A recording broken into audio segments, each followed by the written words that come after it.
Dando continuidade, aí tem um resumo do que eu acabei de falar para vocês, tá? Gênero textual sinopse. O que é uma sinopse? Sinopse é uma espécie de resumo, uma síntese de uma obra literária científica. A sinopse também é chamada de sumário, pois é também uma versão mais curta de um texto original, não necessariamente um resumo. Foi como eu acabei de explicar.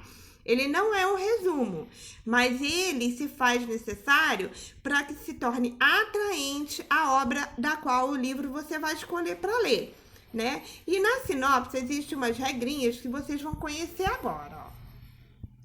Para fazer uma sinopse, ela tem que ter uma boa abertura, ou seja, tem que ser uma coisa atrativa para que nós, leitores, podemos nos empolgar e logo adquirir a obra ou o livro que a gente vai estar lendo, ou filme também, porque em filme também existe sinopse, tá bom? 2. Escreva a sinopse sempre na terceira pessoa. O que é a terceira pessoa? Sempre que os personagens forem falar, tem que ser alguém de fora falando e não você como narrador, tá? Seja objetivo. Isso é muito importante, porque a gente vai ficar atrativo pela obra se for uma coisa bem objetiva e não cansativa, tá? Deixe claro quem são os personagens. Olha só, essa dica é bem legal. Antes de fazer a sinopse, vocês devem rascunhar, dizendo que cada personagem vai ser. Isso com certeza vai ajudar muito no desenvolvimento da história, tá?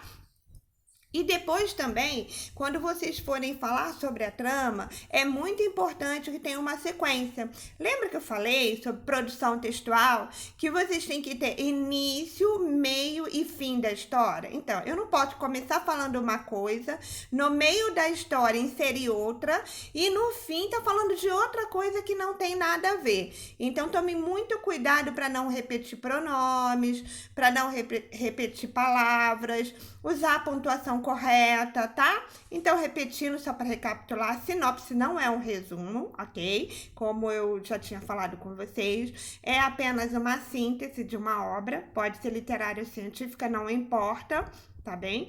E tem essas regrinhas aí que vai ajudar. E agora, vocês vão ver um exemplo da sinopse. Isso daí é a sinopse desse filme, provavelmente vocês já devem ter assistido o filme, e fala sobre esse pássaro aí.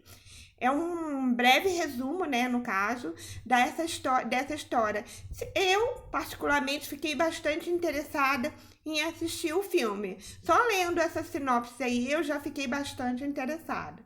Então, gente, a nossa aula de hoje, produção textual em português, será sobre o tema, o gênero textual, sinopse.